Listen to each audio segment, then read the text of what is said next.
ჩვენ გადავდივართ შემდეგ საკითხზე და ვისაუბრებთ ავტორიტეტისადმი დაქვემდებარების საკითხის შესახებ. ისმის კითხვა, რა აიძულებდა ათასობით ნაცისტს დამორჩილებოდნენ ჰიტლერის ბრძანებებს და მილიონობით ებრაელი გაეგზავნათ გაზის კამერებში. ისმის კითხვა, გააჩნდათ თუ არა მათ ზნეობრივი ნორმები. და საერთოდ როგორ უნდა ავხსნათ სხვადასხვა კულტურების მიმდევართა მზადყოფნა, არა მარტო საკუთარი სიცოცხლე ხელყონ, არამედ სხვებიც თან გაიყოლიონ. ისმის კითხვა, არსებობს გარემოებები, რომელთა გავლენითაც ნებისმიერ ადამიანს შეუძლია დაემორჩილოს სულიერ ლიდერს. მაშინაც კი, როდესაც მისი მოწოდება თითოეული ამ ადამიანის მრწამს ეწინააღმდეგება და თავისი არსით არაჰუმანურია. ინდივიდის ქცევაზე სოციალური ძალების გავლენის განსაკუთრებით დამარწმუნებელი დემონსტრირება სოლომონ აშის მოწაფემ სტენლი მილგრემმა განახორციელა. მილგრემის კვლევა ცხადყო, რომ მეორე მსოფლიო ომის დროს ნაცისტების ბრმა მორჩილება იმდენად მათი დისპოზიციური მახასიათებლების, ანუ მათი განსაკუთრებული პიროვნული თვისებების, ან გერმანელების ეროვნული ხასიათის მოქმედების შედეგი არ იყო, რამდენადაც ისეთი სიტუაციური ძალების მოქმედებისა, რომელთაც ნებისმიერი ადამიანის განადგურება შეუძლია. როგორ შეძლო მან იმის ჩვენება, რასაც არენდტმა ბოროტების ბანალურობა უწოდა. როდესაც ბოროტი ქმედებები შეიძლება ჩვეულებრივმა ადამიანებმა ჩაიდინონ, რომლებიც სულაც არ არიან ულმობელნი და უბრალოდ გაუაზრებლად ყოველგვარი განჯის გარეშე ასრულებენ სხვების ბრძანებებს.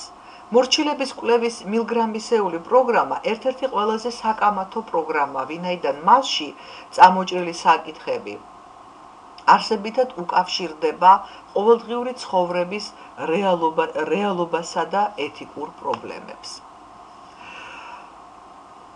პიროვნული თავისებურებებისა და სოციალური მახასიათებლების ერთმანეთისაგან გამიჯვნის მიზნით მილგრამმა ლაბორატორიული ექსპერიმენტების მთელი სერია ჩაატარა.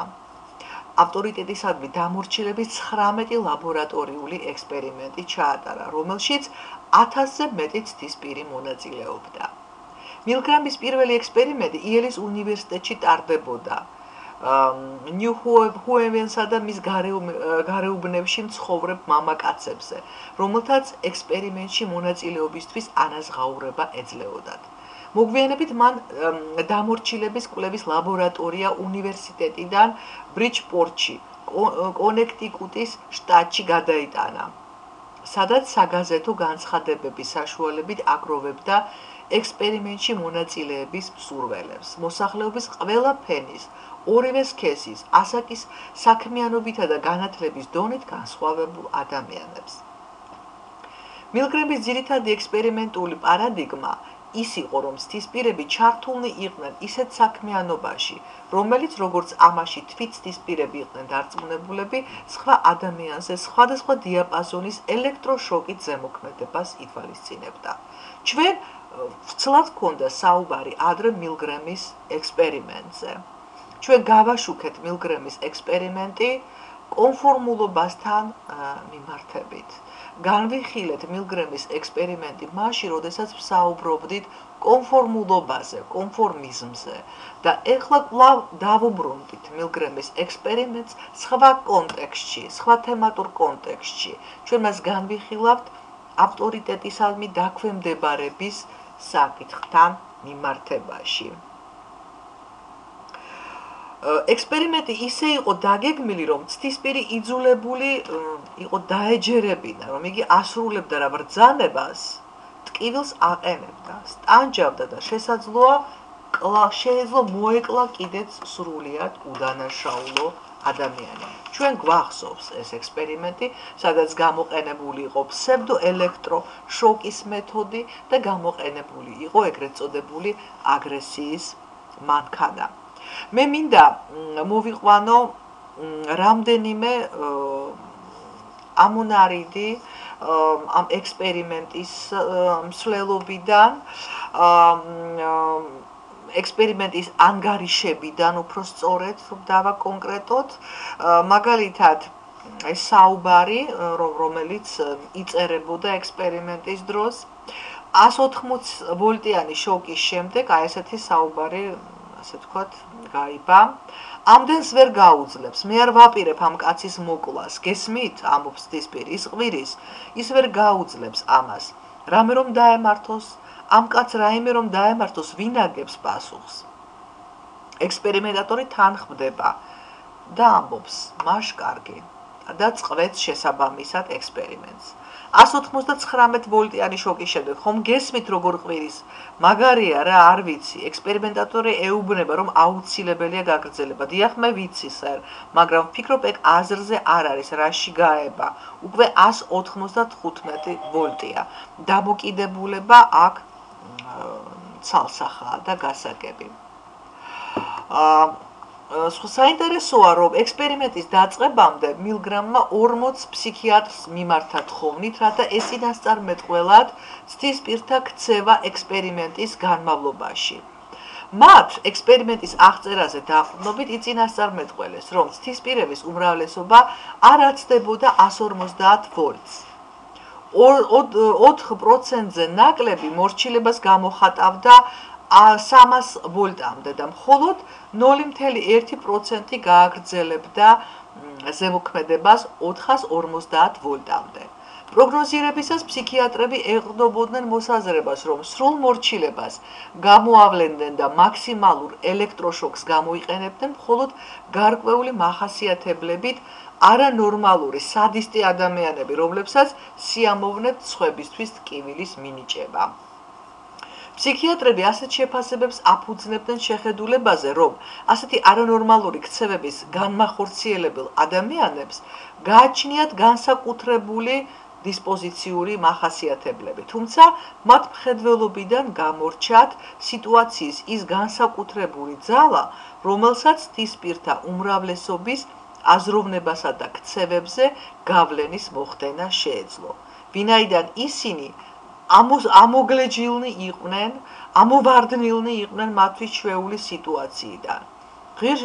ღირსშესანიშნავი და შემაშფოთებელი დასკვნა კი ისაა, რომ ეს ექსპერტები შეცდნენ ცდისპირთა უმრავლესობა სრულად დაემორჩილა ავტორიტეტს, როგორც თქვენ გახსოვთ, ჩვენ ამაზე ვისაუბრეთ, არც ერთი ცდისპირი არ შეჩერებულა 300 ვოლტზე ნაკლებ ძაბვაზე. მოსწავლეების მიმართ 65%-მა გამოიყენა მაქსიმალური ელექტროშოკი 450 ვოლტი. მილგრამის ექსპერიმენტების შედეგები იმდენად მოულოდნელი იყო, რომ მკვლევარებს დიდი შრომა დასჭირდათ, რათა გამოერიცხათ მათი ალტერნატიული ინტერპრეტაციის შესაძლებლობები. ერთ-ერთი გამოსავალი ის იყო, რომ დაეშვა თითქოს ცდისპირებმა რეალურად არ დაიჯერეს ექსპერიმენტის, ასე ვთქვათ, ლეგენდა. შესაძლოა მათ ისიც კი არ დაიჯერეს, რომ მსხვერპლს ნამდვილად აყენებდნენ ტკივილს. ამის გამოსარიცხად ჩატარდა ცალკე ექსპერიმენტი, რა თქმა უნდა, რომელშიც დამორჩილების ეფექტი რეალური, სწრაფი და უშუალო იყო. კოლეჯის სტუდენტები თვლიდნენ, რომ წვრთნიდნენ ლეკვს, რომელზეც ყოველი შეცდომის შემდეგ ელექტროშოკით ზემოქმედებდნენ. ისინი რეალურად ხედავდნენ, როგორ ხტებოდა ლეკვი და ესმოდათ მისი წყმუტუნი, ყოველთვის, როდესაც ღილაკზე აჭერდნენ ხელს და აძლიერებდნენ დენს.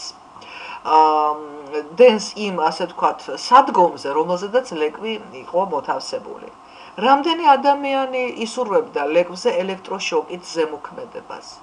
ამ რეალურ სიტუაციაშიც კი სტუდენტების 3/4-მა ელექტროშოკის მაქსიმალური ოდენობა გამოიყენა. მე მინდა ვთქვა, რომ ეს ექსპერიმენტი ჩატარდა 1972 წელს. ცდისპირების ქცევის კიდევ ერთ ალტერნატიულ ახსნას წარმოადგენს ის, რომ ექსპერიმენტის შედეგებზე გავლენა მოახდინა მისი პირობების მოთხოვნითმა მახასიათებლებმა. ეს მოთხოვნითი მახასიათებლები ექსპერიმენტული სიტუაციის მანიშნებლებია, რომლებიც ზემოქმედებდნენ ცდისპირზე და ანიშნებდნენ თუ რას ელიან მათგან. დავუშვათ, მილგრამის ცდისპირები მიხვდნენ, რომ მისი ექსპერიმენტის შედეგები ბევრად უფრო საინტერესო იქნებოდა, თუ ისინი არ შეწყვეტდნენ ელექტროშოკით ზემოქმედებას და ამიტომაც აგრძელებდნენ თამაშს. შემდგომმა კვლევებმა აჩვენა, რომ ავტორიტეტისადმი დამორჩილება სულაც არ განიცდის უჩვეულო ექსპერიმენტული პირობების გავლენას. ის შესაძლოა ნებისმიერ ცხოვრებისეულ სიტუაციაშიც მოხდეს. ეს შედეგები მიუთითებს, რომ მილგრამის მიერ მიღებული შედეგი არ შეიძლება მიეწეროს ექსპერიმენტის პირობების მახასიათებლების მოთხოვნებზე ცდისპირთა რეაგირებას. და კიდევ ერთი ექსპერიმენტი კვლევარების ჯგუფმა საავადმყოფო სიტუაციაში დამორჩილების შესწავლის მიზნით ჩაატარა შემდეგი საველე კვლევა. მედდას, რომელიც იყო ცდისპირი, ტელეფონით დაურეკა ექიმმა, რომელსაც არასოდეს შეხვედრია. ექიმმა მას დავალება მისცა, პაციენტისთვის გარკვეული წამალი მიეცა, ისე რომ ამ წამალს ექიმის მოსვლამდე ემუქმედა. ექიმმა დანიშნა 20 მილიგრამი წამალი, რომელსაც ასტროტენი ერქვა. წამლის ყუთზე გაკეთებული წარწერა იტყობინებოდა, რომ ასტროტენის ჩვეულებრივი დოზა 5 მილიგრამია, ხოლო მაქსიმალური დოზა 10 მილიგრამი. შეეძლო თუ არა მედდას პაციენტისთვის წამლის გადაჭარბებული დოზა უცნობი პირის სატელეფონო ზარის შედეგად მიეცა მაშინ, როცა ეს დადგენილ სამედიცინო პრაქტიკას ეწინააღმდეგებოდა, როდესაც ეს დილება 12 მედდას აღუწერეს, 10-მა განაცხადა, რომ ისინი არ დაემორჩილებოდნენ უცნობის ზარს, ხოლო ის თუ როგორ მოიქცნენ მედდები რეალურად, სხვა, ახლა უკვე კარგად ცნობილი ამბავია. როდესაც მედდების სხვა ჯგუფი მოხვდა ანალოგიურ სიტუაციაში, თითქმის ყველა მათგანი დამორჩილდა. 23-დან 21-მა მედდამ დაიწყო პაციენტისთვის წამლის, რა თქმა უნდა, სინამდვილეში პლაცებოს მიცემა, ვიდრე მკვლევარმა ექიმმა არ შეაჩერა ისინი. ეს ექსპერიმენტი ჩაატარეს ჰოფლინგმა და მისმა თანაავტორებმა 1966 წელს.